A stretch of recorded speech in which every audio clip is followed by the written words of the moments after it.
Hi, I'm Venus O'Hara. Welcome to a new video. I make content about holistic self-love, and in this video I wanted to share with you some of my time management tips and hacks and productivity hacks, things that help me do more in less time, and also things that help me do all the things that I want to do as well. I am a holistic self-love content creator, and I do many different things. And sometimes people have said to me, why don't you just concentrate on one thing? And that for me seems a bit boring and reductive. I really want my work to be an expression of my entirety as a person, and also I just want to do many different things, but all the things I do are not completely disconnected. There is a common theme throughout everything I do, and that thread is holistic self-love. So if you are someone who tends to be a bit scattered or disorganized, and you want to do a lot of different things and nothing gets done due to overwhelm and bad organization, I hope this video helps you, because I know that things I'm going to share with you definitely have helped me. So a few years ago, I interviewed a woman on my podcast who has written this book called How to Be Everything, a guide for those who still don't know what they want to be when they grow up. And this is by Emily Wapnick.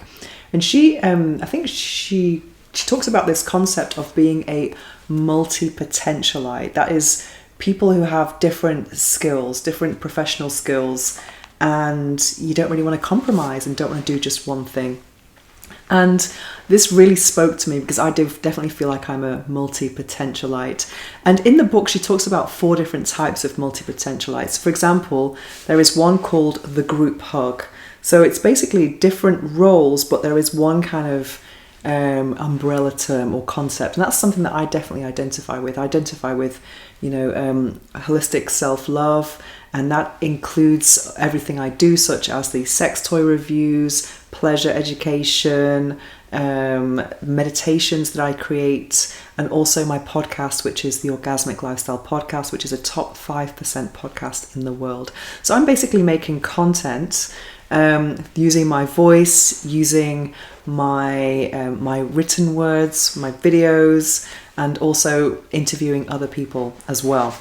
So, and also the people I interview for my podcast, the Orgasmic Lifestyle, which is all about reaching a climax in all areas of life. That goes beyond sexuality. So we're talking about wellness, nutrition, personal development, spirituality, relationships, etc. So that is definitely, all of that stuff is definitely part of self-love. So for me, it was very grounding, and it made a lot of sense for me to kind of have an umbrella term for everything I do. So that concept of the group hug definitely is my type of multipotentiality.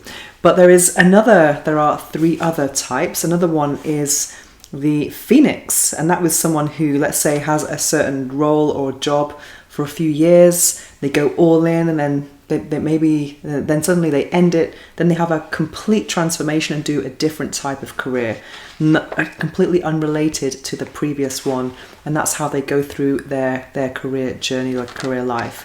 Another one was the Einstein, which was, let me see what that was. That was someone who has a, let's say, a side hustle.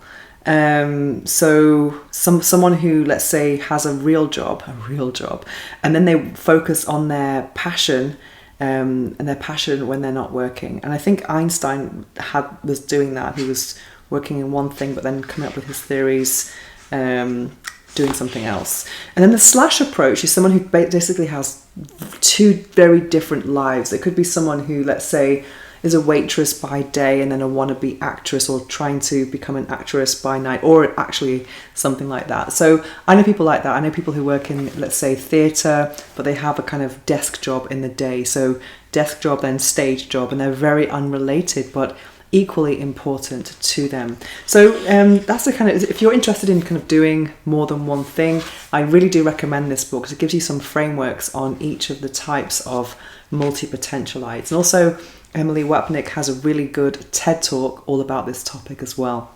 And this is really, I love the tagline on this, for people who still don't know what they want to be when they grow up, because it's kind of nice to, have that newness, and know that you don't have to limit yourself if you don't want to. But there are many advantages of having clarity in what you're doing. I know that for me, I'm having this concept of the group hug and this umbrella term of holistic self-love has really been clarifying for my brain as well. So a couple of years ago, I interviewed someone on my podcast. It was Dr. Tara, and she was doing different things as well. Now she's grown even more since our first interview, but at the time she was I think she was doing some therapy sessions. She had an academic role, and also she was doing social media. And she told me that she did 2 days of the week focused on the academic work, 2 days on therapy sessions, and then 1 day on social media. And I thought, wow, that's so cool. I'm going to do something similar. So for my work, what I'm doing Monday and Thursday paid work, sponsored work, all that content, which is client work.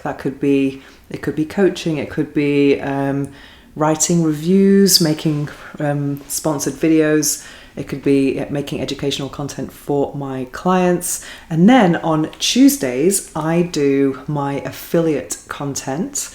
I work on my digital products, and those are, for example, the meditations that I'm creating for Insight Timer, and also my online courses. I've just launched my second online course, which is the 8 Pillars of Self-Love, which is something I'm super passionate about. I've already got 59 students, super happy about that.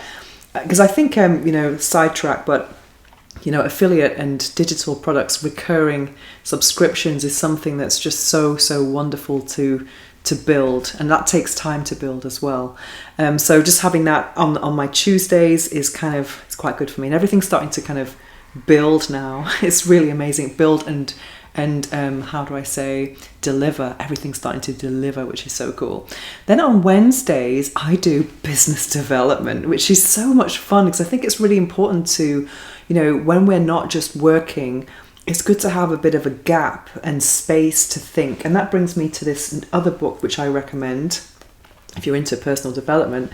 This book, Lead the Field by Earl Nightingale. It's kind of a classic in personal development. It's a very simple book, lots of simple concepts, but if applied correctly can be very profound and impactful. So in this book, he talks about thinking time. So it's really important to have a space in your day or in your week, sometimes where you can it's not exactly the same as meditation. It's literally thinking through your, could be problems to solve, or even just thinking about where you want to go next. So that for me is something I would do on a Wednesday, thinking, where am I taking this holistic self-love? What's next for me? What are my actual goals? So it's very important to have goals as well.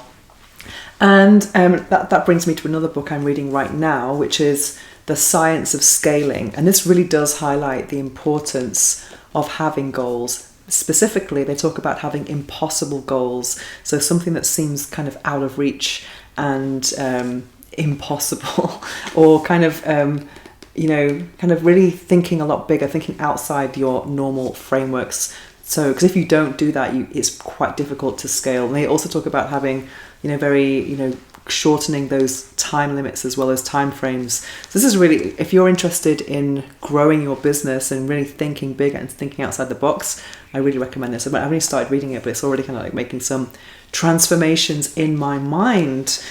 Yeah, but they do talk about having kind of one specific goal. And when you have that impossible big goal, it can help you to filter out all of the things which are not taking you on that journey to your actual goal.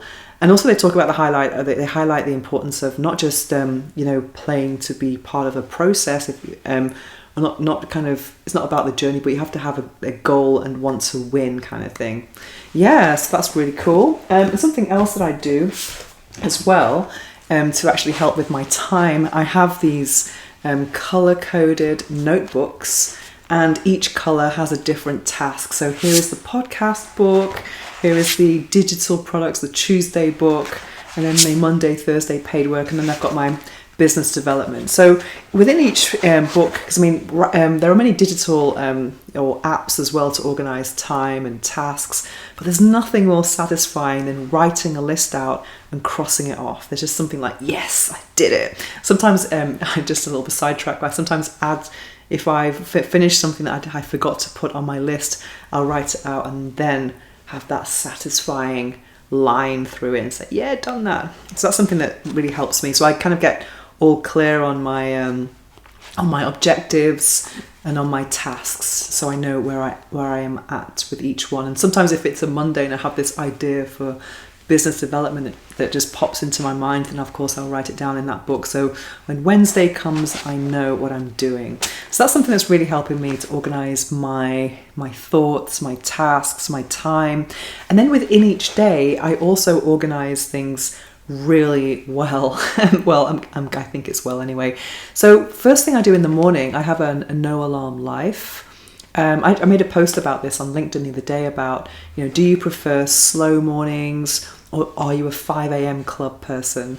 For me, I'm a slow morning person. I really do enjoy the kind of just waking up and doing a meditation and really being slow about how I start my day, and then having a beautiful vegan breakfast with lots of fruits.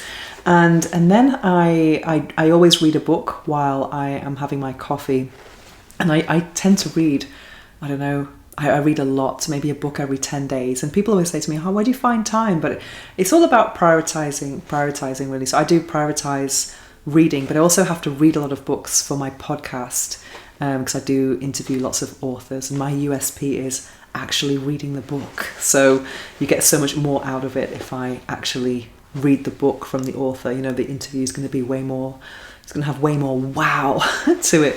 So I read a book that's kind of taking me on my journey to what I want to achieve in life. It could be for my podcast or just in life in general. And right now it is The Science of Scaling. And this is definitely something that's expanding my vision, because at the beginning of the year, like we are now, I am thinking ahead. So this is something that's really helping me. And then when I finished my reading and my coffee, then I start work. And then I do 45-minute slots, how do I say it, kind of sessions, let's say, and I put the timer on my phone, 45 minutes, and then I put my phone away, so there's no distractions of doom scrolling, none of that.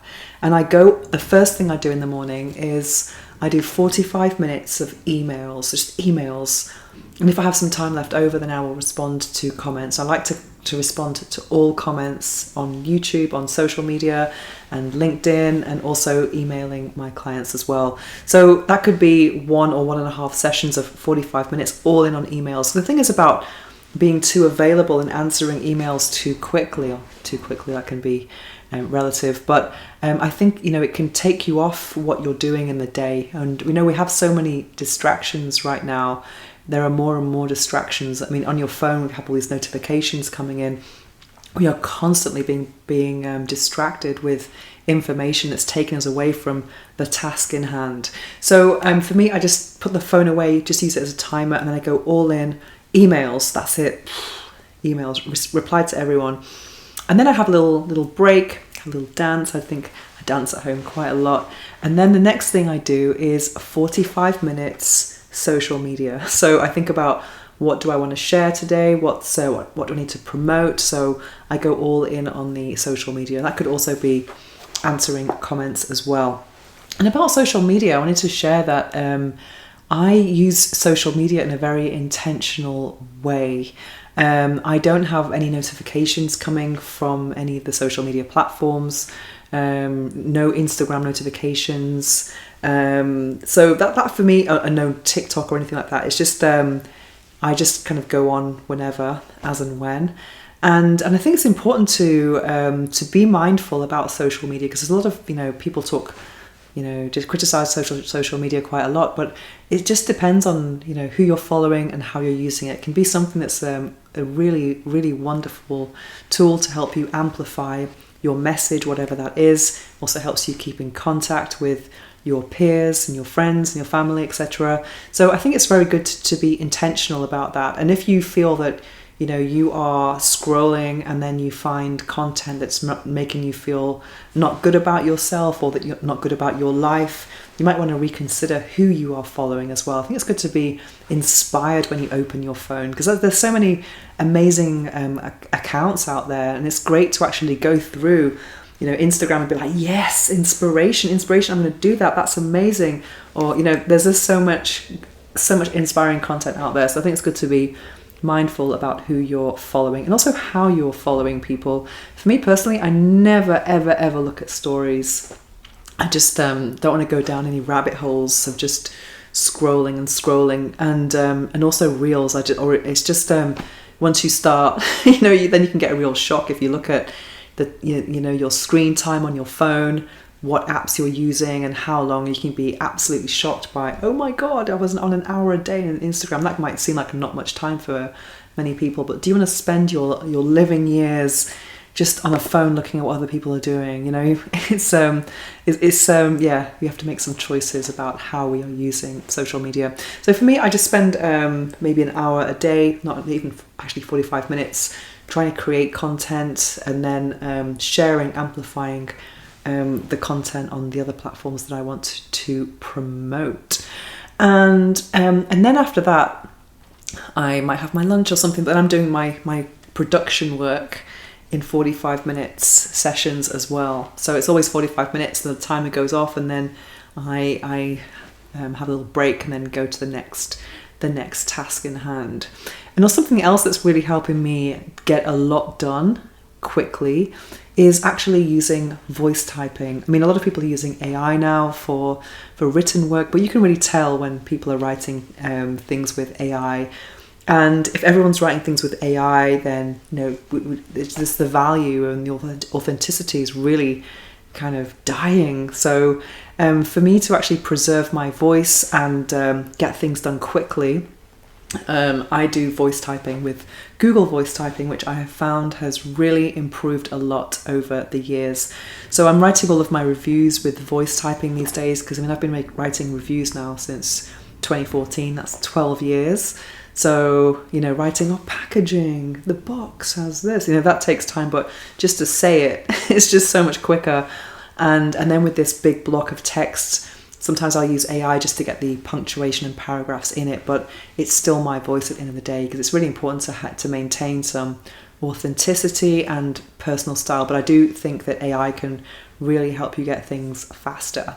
Yay! And also I try and outsource a lot as well to a VA company that I work with, but that's maybe another thing to talk about another day. So that is how I am organizing my time and my tasks, and how I manage to do a lot of different things.